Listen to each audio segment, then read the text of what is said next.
It is the Saturday Coffee Klatch with Michael Lahanas Calderon. Michael, thank you very much for joining us. It's my pleasure. And unfortunately, Heather Lofthouse is not with us today, but we are here in Houston, Texas, in the Empire Cafe.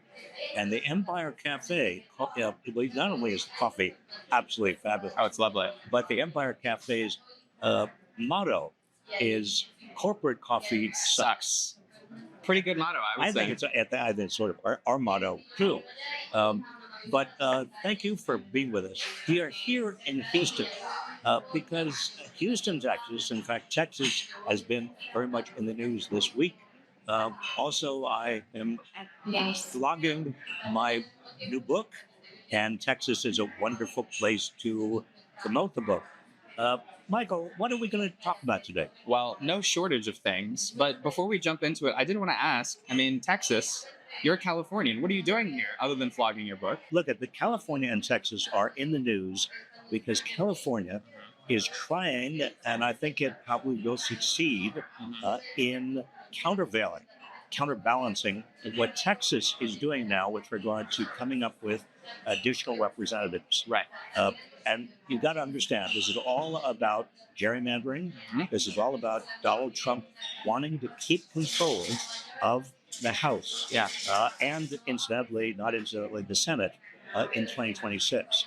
And we'll get into this. Yeah, in detail. that folds in nicely to our three big topics for today, which Yes. are, well, one, Texas gerrymandering, two, California not gerrymandering, counterbalancing, and of course, authoritarianism. Trump's rising authoritarianism. Well, this is all about authoritarianism. Oh, of course. And that's the underlying. In fact, I've had so many discussions since I've been here the last couple of days with the Texans about politics and about what they want from their politics. And so many people here are so upset about Greg Abbott and Trump. And we tend to forget that Texas is the seat of a lot of America's movements for just progressivism and freedom. You remember Ann Richards? A little before my time. Well, she But I know Beto O'Rourke. Well, wait a minute. Before we go to into Beto, Okay, yes. Ann Richards was governor of Texas in the 90s, and she was sassy and had great spirit. And she, at the 1988 Democratic Convention in Atlanta, I remember her saying, he was talking about George H.W. Bush, who was born with a shoe in his mouth. Yeah. But, Lyndon Johnson. LBJ, a Texan, and we would not have had the Civil Rights Act and the Voting Rights Act were it not for that progressivism. And so much of that era was about fair representation and fair maps, right? Absolutely. It's kind of astonishing. Maps and representation were at the core of what the turn of the century progression and a lot of the Texans were concerned about, because Texas was the Lone Star State. Yeah. In fact, there are parallels between Texas and California. At times, both of those states, for Texas and my state of California, your adopted state of California, That's true. actually tinkered with the idea of being them, not seceding, but having their own nationality, not even joining the rest of the country. So it's interesting that the two are now at the forefront of this epic struggle we're having over gerrymandering. And just, go ahead, please. No, I was going to ask you to give us some background about gerrymandering. Well, gerrymandering, I remember when I was in high school, this was something 5 years ago. Not that close ago.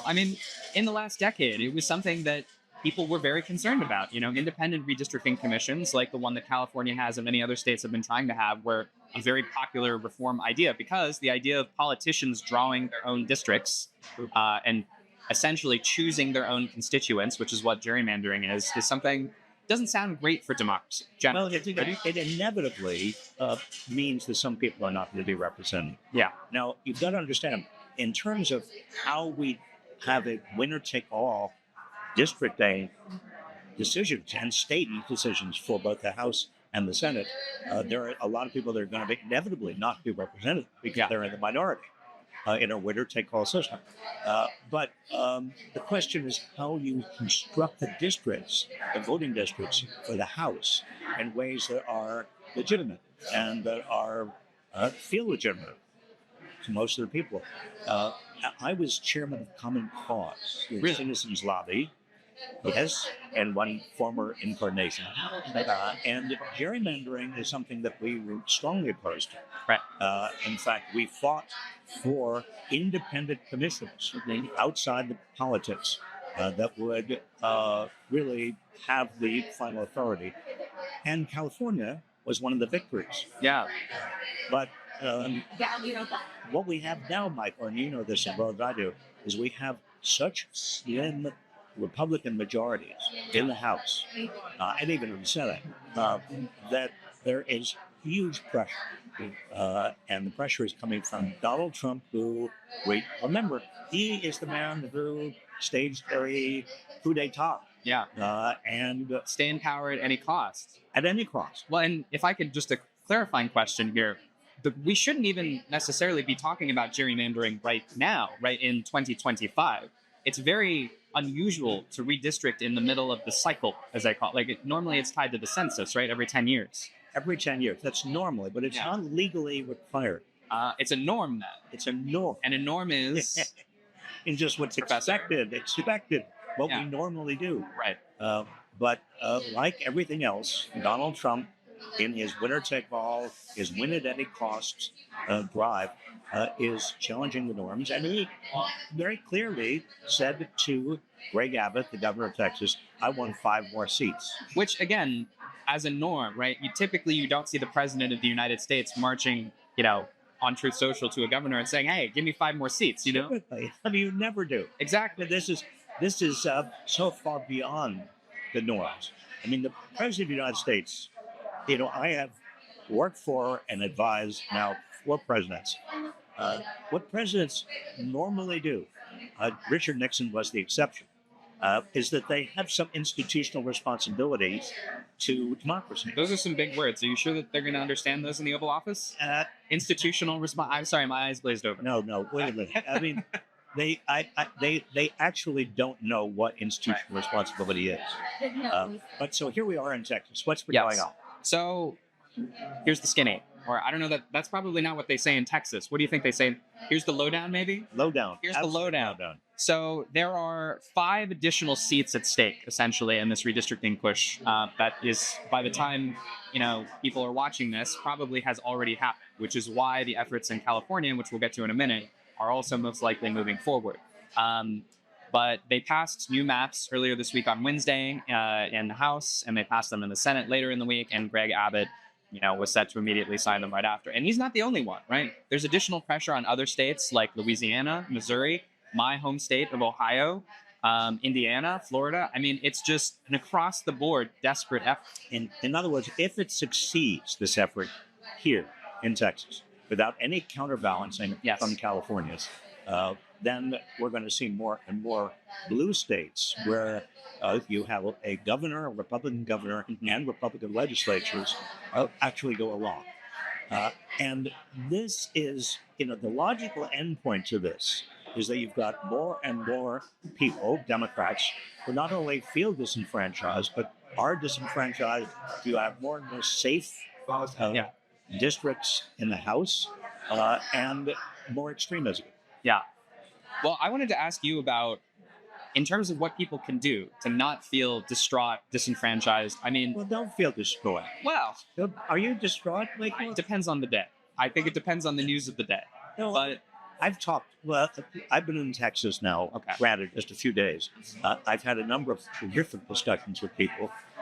Texans, number one, they're not all conservative. They don't all support Greg Abbott. Many of them, in fact, most of the people I've talked with are just the opposite. They are staunch progressives. They are fighters, and they really don't want to live under authoritarian rule. And it's not just, the average Texan, it's their Democratic representatives too, right? We had Democrats leaving the state to go to Illinois a week or so ago. And the Democrat members of the Texas legislature, Texas House, they left state because they didn't want to give them a quorum, the Republicans, to hold this vote about these 5 seats, this new map. And then what happened? Well, then they came back, and obviously the bill passed. But this is a question that I had for you, because I think I was seeing online there were a lot of people who were sort of confused about the process, let's say. It's like, okay, Democrats make this big show, and an important one, of saying, no, this is wrong. We are going to make a dramatic effort to slow the process. But just given the numbers in the Texas House and Senate, and they can't really stop it. So to you, I ask, Professor, Yes, former Secretary of Labor, what's the point? If they're going to give up, as many people online are saying, I don't think that's necessarily what happened, but they're not giving up. Yeah. Okay, much of this is about educating the American public, not just the Texas public, it's the American public, and what is actually happening, and the importance of fighting back against these authoritarian schemes that Donald Trump and Greg Abbott and other Republican governors are coming up with. Now, even though you don't win, and I've said this over and over and over again, it is important to fight, because showing that you are fighting, and the National Democrats have got to do the same thing, showing that you're fighting inspires people. It teaches them. It gets them, we have a fighting chance if people are fighting. And it draws attention too, right? Well, that's part of it. I mean, in other words, it's all about drawing attention. You can't teach, people can't learn unless you're drawing attention.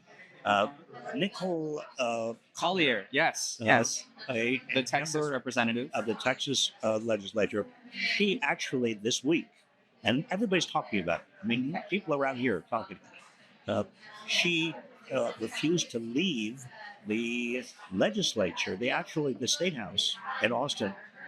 Because they were saying you need a permission slip to leave and a police escort. And she felt that was unconstitutional. It was oppressive. Yeah. And she's absolutely right.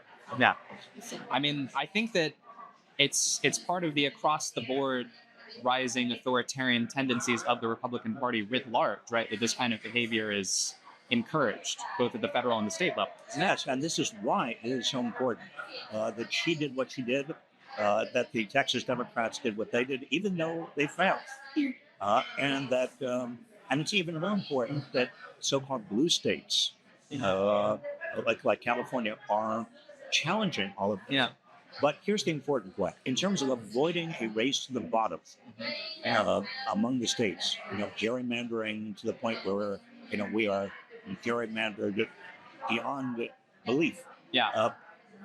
What the blue states need to do, California is doing this very carefully, is say essentially to Greg Abbott and Texas and the red states, we are only going to gerrymander to the extent that you do.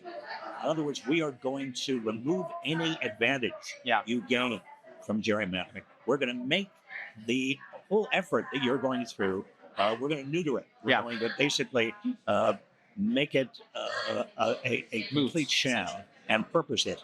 And that's important. It's not a race to the bottom. Yeah. Quite the contrary. That is an attempt to preserve democracy. And for those who missed the details on the California redistricting plan, which did move this week, it was a package of, I believe, 3 bills that make up what will be ultimately a constitutional amendment on the ballot in California in November. And that is a balancing act, right? It's 5 additional Democratic seats, essentially, to balance the 5, roughly, Republican seats in Texas.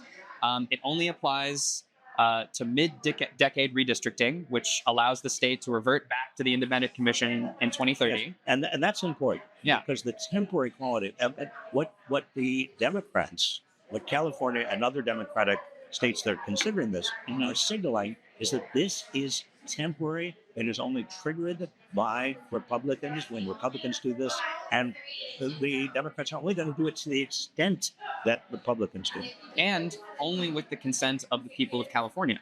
It's going to the ballot, right? Yeah. That is not the case in in Texas, where they're locking representatives in the state house, right? Yes, but that's because California has no choice. It's built in. Oh, I'm simply contrasting, let's say the styles of politics. I mean, there's a larger interesting question about Texas and California, because California is, let's face, let's face it, a high tax state. Mm-hmm.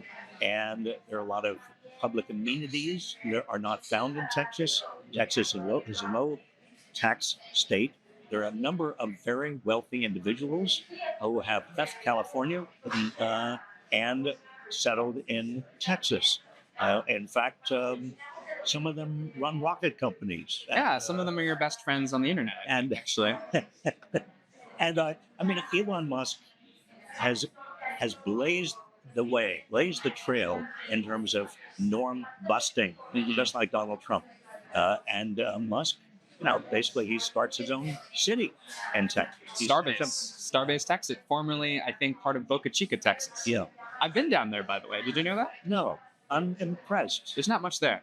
I doubt that there's anything there. Just some rockets and sand. Well, And some that's, very distressed locals. well, I mean, Musk says you don't need much more than rockets and sand. Guess so. You certainly don't need empathy.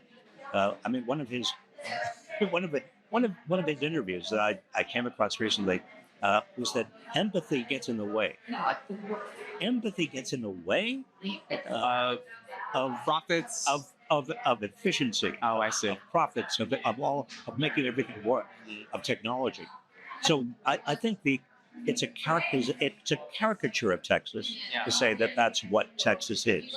Yeah. But in many ways, there is a very important contrast. These are two gigantic states. California, if it were a separate economy, would be the fourth largest economy in the world. It's a lot of money. Well, it's significant, and I want to broaden this out a little bit because you talked about this last night because you were here for a book tour at the Houston Progressive Forum, that the gerrymandering is just one part of a three-pronged strategy that Donald Trump has to secure the role of the presidency for himself. For, I mean, God knows how long he really wants. But could you tell us a little more about that? Well, I do so reluctantly because I think it's an awful thing. But Yeah. we have to know it. We have to understand it. We've got to stand up to it. Yeah. Number one, it is the gerrymandering. Number two, it's attacking votes and voting in terms of mail-in votes and also voting machines. It's already on there. Now, legally, constitutionally, it's up to the states. It's not up to the president. He Yeah. can't, by executive order, rule out mail-in votes. Which, But- by the way, this was something that after his conversation with Putin earlier this week, he said, "Oh, this is a grand idea." Putin told me, Putin and look at he's a huge friend of democracy, I believe, right? Michael, we are living in the era of authoritarians, Yeah. of kind of neo-fascists. Yeah. And Putin and one of his close friends, Donald Trump, exemplify this. I mean, others like Netanyahu Yes. also exemplify this. The strongmen. Exactly. Well, strong. Air quotes. So-called strongmen. So his second strategy is to get rid of mail-in voting and attack voting rights and voting machines, which he, again, legally can't do. Yeah. He's got to try to do. And the third strategy is to occupy major cities. Run generally by Democrats and generally voting Democratic, right? Exactly.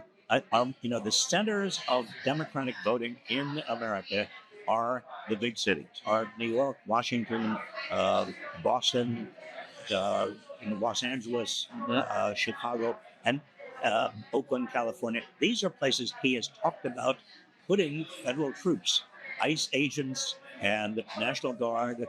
He's expanding all of this. Other red states are sending National Guard. I mean, it would sound like a bad dream Yeah. if it weren't actually happening. And I think all of this is in preparation for 2026. Remember, this is a man who staged a coup, or an attempted coup, in 2020. He went to secretaries of state and to governors. He said, give me X number of votes Yeah. so I can counteract the results of the election. He said to his vice president, don't certify this election. He has no compunction about doing whatever he can to get the results he wants. Definitely. So he does not want free and fair elections.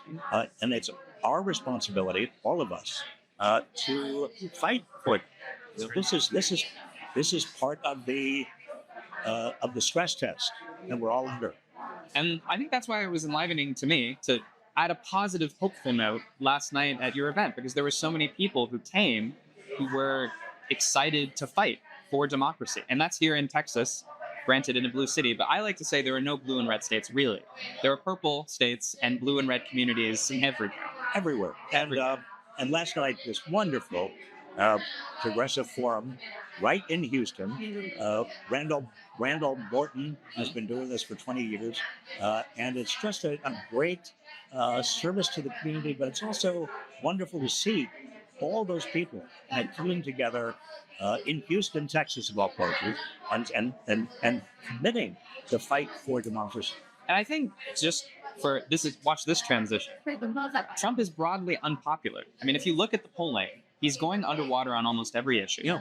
And certainly in DC, the occupation is unpopular with the locals. I mean, you saw JD Vance out with Pete Hegseth and Stephen Miller. Oh, I love that. What a trio! First of I all, love that. Can we just stop on this? Yeah. Because they're booed. Yep. In Union Station, and what's their reaction? Their reaction is this kind of adolescent vindictiveness directly from Donald Trump. He says, "Okay, all of you who are booing us and jeering, we're gonna even bring more National Guard in now. Yeah. And you're just aging hippies." Well, I specifically, Stephen Miller, hold on, now this is important. So we are going to ignore these stupid white hippies that all need to go home and take a nap because they're all over 90 years old. Now, I take offense. Okay, I'm not over 90, but I am getting up there, and I had a hip phase. Sure. But I have rights. Yeah. And it's not just people like you out there. Yeah, let me just. I have Stephen Miller, and JD Vance, and Pete Hegseth. Let me just tell you something. You guys, you work for me. You work for me. I am your boss. I am a member of the United States public, and you can't say that just aging white hippies, or you can't say anything you want. Well, you can say it, but I'm going to jeer you every chance I get. Well, I mean, excellent point, first of all. But I think that really does speak to the disdain that they have for the American people writ large. I mean, even to some extent, their own base. If a member of their own base says, actually, maybe you guys are taking something too far, they immediately go to attack mode. Like, no, you're not part of it anymore. Oh, that's part of the Trump. I mean, they're all taking their lesson from Trump. And when he gets a reaction, he says fabulous. He loves a reaction, and he goes and he gets deeper entrenched, and he digs in. And that is one technique. If you want to divide the country, if you don't care about democracy, if you actually would like to establish a neo-fascist dictatorship, sure, that's one way of doing it. But it does a grave disservice. And Michael, as I've been saying, and I think it's very important, this stress test that we're all going through is a learning experience. People who did not understand what the rule of law meant, or what democracy meant, or what the Constitution really does provide, or what equal justice meant, people are learning the hard way. People are saying, strangers come up to me on the sidewalk and say, I never understood. I was taking everything for granted. And now people are not taking it for granted. I mean, when I was studying in college, a core part of my education was learning what is justice. I mean, that was a very central question. And when I look at National Guardsmen in the streets for no reason, that is not justice to me. When I see white-collar criminals getting pardoned and staffing this administration, that's not justice. Well, this is the irony. Trump occupies Washington, D.C., on the pretext that crime is going up. Actually, it's going down. The rate of crime is 32% below what it was, 2 years ago at its height. But white-collar crime, in terms of Trump's pardoning of white-collar criminals, basically letting CEOs off the hook, they can do anything they want, allowing them to shaft average working people. White-collar crime is what we really need to be worried about, And yet, this so-called law and order president is letting uh, the wealthy corporate elites do exactly what they want. Yeah, it's impunity for everybody at the top and harassment by law enforcement for everybody that he doesn't like. Well, this is a major theme, and I hope Democrats understand how important this theme is. Because you've got right now a lot of corporate Democrats and Wall Street Democrats. I wish and they were oxymorons. There should not be such thing as a corporate Democrat or a Wall Street Democrat. But they are now, they look at Mom Donnie in New York, and they look at how popular even Bernie Sanders is. Yeah. And they just get very nervous. They say, "Oh no, this is not the Democratic Party we need." Yeah. Well, it is precisely the Democratic Party we need. I want to talk also about the economy. Oh yes. No, let's get to that, please. because Are they- there seeds of hope in that, or is it all bad? I just want to check. Now, that's a very good question. Well, the Jerome Powell, Okay. the Fed chair, gave a speech yesterday at Jackson Hole. He does this every year. It's a major economic event because people would like to know how he's thinking. He Yeah. is the chairman of the Fed. He is in charge of interest rates. Mhm. And he's under a huge amount of pressure from Trump to reduce interest rates. Now remember, Trump not only doesn't care about institutions, doesn't care about democracy, he doesn't really understand the economy. Trump thinks. Hold on. Sorry. Donald Trump doesn't understand the economy. Are you sure about that? He seems like he's very, very smart. That's fine. That's what the gold leaf in the White House tells me. He's very rich too. So Trump is, when it comes to the economy, he was not a successful businessman, by the way. right. I forgot I mean, about that. He got about 200 million from his father, and if he had put it into an index fund when he got it, Yeah. when he was a young man, he would be richer today than he actually is. Yeah. Now, most of his wealth has come from various schemes. And he has shafted a very, very large number of people. Yeah. But the point is that right now, he believes that he can make the economy work for him by browbeating the Fed. And to be clear, that's just him, right? Yeah. Personally, not his administration, even really, just him. No, well, everything is Donald Trump. That's the you can call it a green sheet of good news because it's just one person, Sure. but it's a tyrant. Yeah. It's somebody who is taking the wheels of power and the economy and saying, I can decide independently what every country has to pay in terms of their export. Mhm. Actually, it's every American has to pay in terms of a kind of import tax from every country in the world. Donald Trump says, arbitrarily, based upon what I had for breakfast and what that country has given me and how much respect they've given me, I can decide exactly what that import tax is going to be. And then he also says, well, I'm going to fire the head of Intel because the federal government has provided Intel, a major semiconductor maker, with a lot of grants. And I want to convert those grants into shares of stock for the federal government. Oh, and by the way, I also decided I want to give export licenses to two of our largest semiconductor manufacturers. They can sell in China if they give the United States a certain percentage of their profits. And I, Donald Trump, have decided that I am in charge of about the $1.5 trillion that has been pledged by all of these countries around the world, that I've browbeaten to give us some money. I can decide what we do. Oh, and also, I want a ballroom that's 2/3 the size of the White House, attached to the White House, full of Louis XIV decoration. Did you hear this week they're shutting down tours of the White House to the public because of the renovation? I mean, this man is giving himself a palace that the peasants can't enter and a ballroom that no one he doesn't like can ever go into. And remember, the White House is the people's house. That's the way we used to refer to it before you were born, Michael. I think still after. I remember I got to tour the White House when I visited DC as an 8th grader, and I thought, this is amazing that I, as a citizen of this country, can go into this building where the most powerful person, at the time, and I guess still on Earth, is making these decisions. It's amazing. Well, he's making all these decisions, and he's also at the same time browbeating the chairman of the Federal Reserve that it has to be independent. Now, the reason the Fed has to be independent is so that its decisions about raising or lowering interest rates are credible. Yeah. People, investors and businesses and small businesses and people, and I mean, even players around the world will understand that the Fed is raising interest rates because the Fed is concerned about inflation, or lowering interest rates because the Fed is worried about recession. Yeah.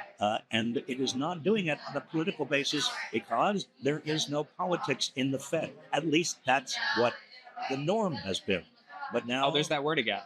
But now we have Donald Trump basically breaking the norms, but in doing so, he's making it harder for the United States to maintain that credibility with regard to the Fed and the interest rates. Just like with the Bureau of Labor Statistics, he attacks the BLS, which is incredibly important in terms of its credibility and independence. He fires the head of the Fed, puts in a political hack, and what are we supposed to make of it? How can the Fed and the BLS maintain their credibility with the public and with all of the economic actors around the world if everybody thinks that they're political? Sort of a rhetorical question there, isn't it? Well, it's bad for the American economy. Yeah.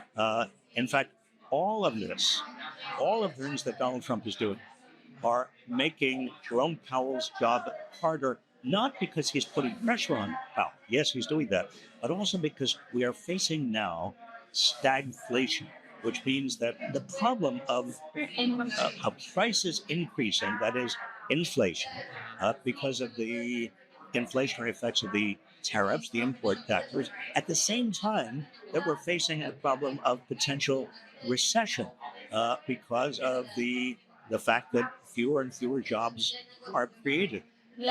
And Donald Trump creates headlines by firing the head of the Bureau of Labor Statistics.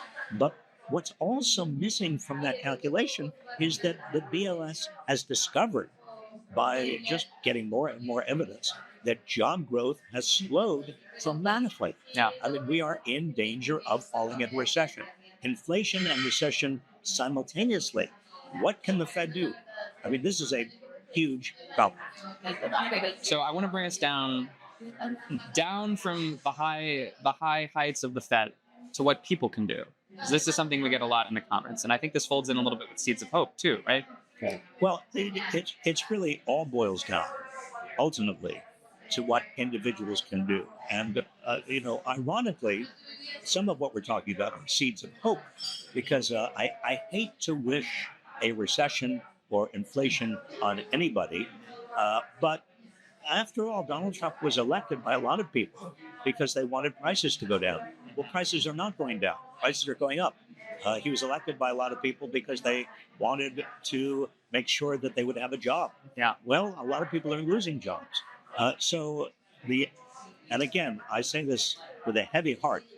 The seed of hope is that people are going to wake up who voted for him and be as outraged as they should be, and basically get rid of the Republicans in Congress. And they're going to have some really interesting opportunities to pick candidates who maybe aren't the centrist corporates that you referred to earlier next year as well. If you're interested in hearing a few names, yes, a few names that popped up. Please. So in my home state of Ohio, I'm very excited that former Senator Sherrod Brown, who is a very dedicated populist pro-union guy who was around for many years, he's running again. I think he's fabulous. He's a friend. He's a absolutely fighting Democrat in all of the progressive traditions. And I hope your state does what it should and supports it. Come on, Buckeyes, let's do it. And then there's a couple other newcomers and maybe some names you've heard before. So in Maine, you've got someone named Graham Plattner, who's running against Susan Collins, who's a veteran and an oysterman. And Susan Collins, is not, well, she's not as bad as some of the Republican senators. But she does not deserve to stay there. I mean, And well, I wanna push back on that statement a little bit because I think that in this time of rising authoritarianism, isn't being a soft, squishy, moderate that gives up on the key votes when it actually matters just as bad in some ways? I mean, it's hard to conflate, but I think people are. I'm frustrated. You're seeing it now. I'm frustrated that someone like Susan Collins isn't standing up to Donald Trump. I mean, what principles does she have? well, that's exactly the point. Yeah, I mean, you don't have Republicans who are standing. They're all intimidated. Yeah. They're all fearing that either they're going to be primaried by somebody who is more Trumpian, yeah, more extreme right wing than they are, or some of them confide to me that they're worried about just mobs, Yeah. the kind of vigilante, the Trump troops. Uh, and they one senator said to me, actually, starting in 2016, I talked to him, and he was a Republican senator. And I said, "How can you explain Republicans going along with this tyrant?" And he said, "All it takes is one crackbox, yeah. and you're dead." I mean, there are a number of Republican representatives and senators who are actually worried for their families and their lives. I hate to even bring this up, but that is Yeah. what we're dealing with. And I'm certainly sympathetic to that. I think that it's the rise of political violence in the last couple of years. I mean, even we didn't even talk about this, I think, last week when it happened, but you had some crackpot, presumably, shooting at the CDC, unloading, some kind of automatic machine gun. And as far as I can tell, President Trump hasn't even mentioned it. Well, he doesn't talk about anything that smacks of violence in a way that suggests that we have to control guns or that the country is, under a siege Yeah. with regard to violent people with guns. I mean, look, he pardons the 1,500 people who were in jail because of the attack on the Capitol Yeah. on January 6th, 2021. I mean, let's look at the whole picture. Yeah. And it's a terrible picture, Michael. And you are almost exactly 50 years younger than I am. That's what they say. Well, I've seen a lot in my almost 80 years, but I've never seen anything like this. Yeah. And, Richard Nixon was bad enough. I thought that he was the norm breaker of all norm breakers. But this is something beyond that. And we, as a nation, at least we're gonna rise to it. We are rising to it. I mean, Yeah. the candidates you're talking about, so many of them young people, Yes. they're doing very well because America just doesn't want to live in a neo-fascist. Oh, there's a huge, an itch for fighters and progressive fighters at that. And just to round out, you've got Dan Osborne, who ran as an independent in Nebraska last cycle and is doing it again. You've got Abdul El Sayed. Osborne, by the way. Oh, yes. He's he ran as an independent. He's an independent. Yeah. He's not being supported by the Democratic Senate committee. But he's really a good guy. And it's very important that he wait. And, in the tradition of having not career politicians or white collar professionals running, just a blue collar guy, too. Yeah. I think that it's important for their people of a range of occupations to be running to represent the people and the people's. Anyways. And then the last one that our team was really excited to mention was, I think, Nathan Sage in Iowa. So for all the Iowans out there, someone to keep a lookout for. We also got a lot of comments last week about, obviously we always get comments on what you can do, but we put out a video on Tuesday that I think answered some of these questions. And there were 5 things that you'd listed. If you don't mind, we could read them off for the audience now too. Yeah. Briefly. Number 1. Okay. Number 1, you can call your representatives in Congress using welike5calls.org, which is a website that provides scripts on specific issues. Obviously, speak your own truth, whatever you want to say about the issue. These are just guidelines. And by the way, on that issue, let me just say, a lot of people say, well, why should I call my representative? Why should I call my senator? Nobody's going to pay any attention to me. They do pay attention to your calls. Yes. So what happens in every office, they have people who monitor the number of calls that are coming in for and against various issues and for and against Trump, and even in Republican offices. And they pay attention because this is an important weather vane with regard to where politics are heading. So do it. Call Yes. every day. And number two, attend town halls, or rather keep attending town halls, because that's one of the few times, I mean, other than when they're hearing these phone calls, that Republican representatives in particular are getting direct contact with people who disagree with them. And some of them are getting They're getting lambasted, booed, yelled. I mean, obviously, be peaceful, be polite within reason, but I think it's important for them to know that people are upset and people want a change, right? Right. Absolutely. Okay, number three, there's all kinds of groups that are organizing protests and peaceful demonstrations on the regular, including some that are coming up on Labor Day. Indivisible is one. The ACLU, they've got great resources about your rights during protests. 5051 is another one. They usually partner with Indivisible. I mean, these are the people that put together the No Kings protests and stuff like that. And a lot of people, here again, many people say to me, well, why should I protest? Showing that you care, showing yourself that and others that you are committed, just in terms of putting out your time, has a multiplier effect. It has a ripple effect, and so never underestimate the value of just getting out on the street and protesting. And I'll say I was temporarily stranded in the lovely town of Placerville last weekend. Placerville, on my way up to Lake Tahoe. I love Placerville. It's a very cute little town. Yeah. My huge thanks to the Buttercup Pantry for letting me park my stranded car overnight. Your car broke. My car broke down in Placerville. Oh, I'm sorry. But it worked out wonderfully, and I was delighted I was totally shocked that there was a No Kings themed protest that happened the next morning. There were 150 people, a small rural town, and out in the boonies. Because they heard that you were stranded there. Because they heard I was stranded. And they wanted to get together to show you exactly how angry they were. But in all seriousness, I think it's been really exciting to see this cropping up both in the big cities and in the small towns everywhere. So, but two more things. Number four, you can boycott corporations and organizations that are caving to this administration. I mean, like Tesla. Like Elon. Sorry. Hello. Don't apologize to Elon. But also, there are others. Yes. Home Depot. Amen. And I think Target was feeling the pressure because I want to say their CEO just stepped out after they said that they were not going to have DEI measures anymore. Yeah, diversity, equity, and inclusion.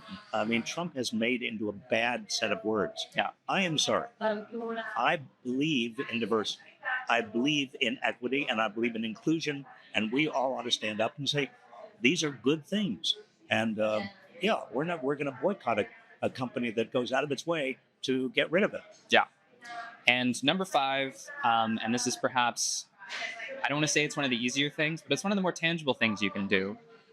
Protect the most vulnerable in your community where you can and where you're able. And, what I've been pushing, Michael, is for the creation of sanctuary communities. And that is, even if Trump puts pressure on a state governor or a mayor not to have a sanctuary state or city, there is nothing stopping individuals from coming up with an early warning system to alert everybody in their community where ICE is, what ICE is doing, taking videos of what ICE is doing if they're arresting people on the street.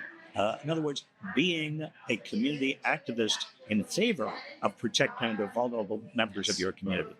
But as always, please be safe when you're doing these things. Just given, frankly, the videos that we're seeing coming out of how these law enforcement folks are behaving, just be careful. What a list. And I hope that there are many other things you really can do. My mind keeps going back to, I wasn't alive then, but in the late 1930s in Germany. You weren't alive in the 1930s? Sorry. I was not. I thought you were a special assistant to Abraham Lincoln. Just wanted that to was check. not the 1930s. I know, before.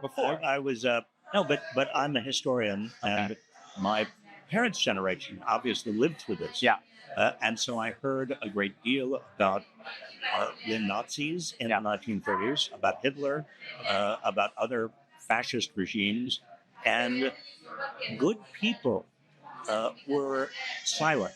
Yeah. Good people looked in wonder. I mean, they thought, how can this be going on? Berlin was one of the most advanced intellectual and cultural places in the world. And yet, Hitler came to power and the Nazis took over it without without people putting up the kind of opposition that they would if they understood what it would lead to. Yeah. And we are on exactly, sadly, not exactly, but we are on the same path as this Nazi Germany was then. And make no mistake about it, all of us have a responsibility to stop what is going on, legally and nonviolently. Yes. I actually have a sixth item to add to the list. Yeah. Which ties into something that you did last year, which aired recently. And that's, I think, finding community and finding joy in that community. Because you made a special appearance on your son, Sam Reich's variety show, Game Changer. How was that?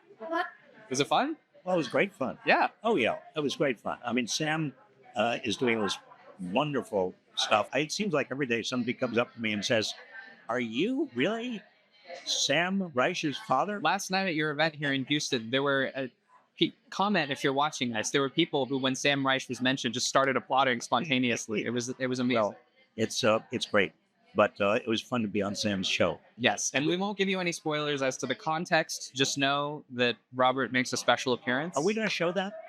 We can show a clip. Ellie. This is not really to get your vote, it's just a true story. One time, a woman just cornered me at a house party telling me how much of a difference you made in her life. As a teacher, yeah. Clearly going for the heartstrings, Dad. Does that story mean anything to you? No. Tough but fair. Well, But you should go check out the full episode because it's very funny. how can people find the full episode? You can go to Dropout TV, and I won't tell you have to get a subscription, but I'm sure Sam wouldn't mind. Yes. Well, speaking of crass promotion, Yeah. we have our movie. Yes. That's The coming. last class is coming to Houston, Yes. Texas. I mean, it's all over the place. In fact, I think it may even already be sold out, but it's at the River Oaks Theater, which is very close to here, and that was September 24th. But we're doing, as I'm going to put on my Heather hat now, something called Theatrical on Demand. So if people want more showings in Houston, you can go up to the lastclassfilm.com website, and you can use our tool called Gather to try and bring more showings to your community, wherever you are. And you don't have to be in Houston. And you don't have to be in Houston. You can be anywhere. Anywhere. I mean, I'm going to be I'm going to be in Cambridge, Massachusetts, Which is where Sam was born, right? where Sam was born. I'll be there on the 2nd and 3rd of September. On the 2nd, doing a book event for my book. Oh, yes. Let me just say, this is a wonderful. This says, "I got taller reading coming up short." This is courtesy of our hosts here from the Progressive Forum, so thank you very much. It's a Here, I'll put it on too. Why not? Thank you, Randall. It's a very cozy hat. I'm expecting Trump. How long do you think it'll take before Trump wears this hat? Oh, I'm not in the oraculating business. You'll have to make a prediction. It's not going to happen immediately. But yes, this on September 2nd, I'm going to be at the Harvard bookstore event, and you can find out much more about that by just going to the internet and It's the online. address. It's online. It's online. And then on the 3rd, at the Brattle Theater in Cambridge, we're going to be showing The Last Class. Last Class, Very excited. And you're going to be there for that? and I will be there for that. All right. Well, you heard it here, folks. Make sure you make it to the Brattle Theater. If it's not already sold out, then you'll just have to get another showing on Gather, and then you can come back. Well, that's right. I mean, the beauty of this is that, if things are sold out, you just buy a book, buy more There you go. book, and you get more people together and have a showing of the movie. But it is shameful promotion, and I apologize. It makes me a little bit embarrassed. But just as I'm embarrassed to crow about the fact that the book coming up short is number 1 on The New York Times bestseller list. Tomorrow's New York Times book Very exciting. bestseller list. Well, congratulations again. And thank you, I think, to everyone out there who has both purchased and read the book. There will be a quiz on the next week's Klatch. That's well. so- It doesn't. No, it's not next week. It's It's gonna be a pop quiz. Okay. I'm not going to tell you exactly when it's Oh. going to be, because otherwise, if you'll study. Yeah. I want you to read the book, Fair enough. and it is thrilling because all of these efforts. And Michael, you're a major trooper and a major source of both work and inspiration for all It's this. very kind of you to say. Well, Thank I'm not being kind. I'm being truthful. And Heather, I mean, Yes. it's a wonderful team. But all of these efforts and our videos are efforts to educate, to make sure people understand what's happening Yeah. and why it's happening. And same with Substack. I mean, why do it? We're doing it. I am doing it, and we're all doing it. I'm doing Substack because it is so critically important that people get the facts and get the analysis and get the truth at a time when the person in the Oval Office is doing everything he can to hide the truth. Yeah. And any closing words of Yes, wisdom I to do our have. friends I here? do want to provide some closing words of wisdom. Or just wit. No, I just want to say, I want to thank you, all of you. I mean, here we are in Houston, Texas. Who knows where we're going to be in the future? Maybe we'll be in your town, but we're all in this together. You are not alone. I want you to understand that not only are you not alone, but a majority of people in the United States and certainly around the world, but especially in the United States, view like you do what is happening. Don't want neo-fascism, don't want authoritarianism, want to preserve our democratic institutions. And that is critically important because what they want to do, what Trump and the neo-fascists around him want to do more than anything, is demoralize us to the extent that we grow hopeless. And when we are hopeless, they win because then we won't take any action. They get it all. So here's to you. Here's to hope. We'll see you next Saturday. Cheers, Bob. Thank you, Michael. And thank you again, Houston. Thank you, Houston. Yes, and I love this place. Yeah, yeah. Thank you for finding me.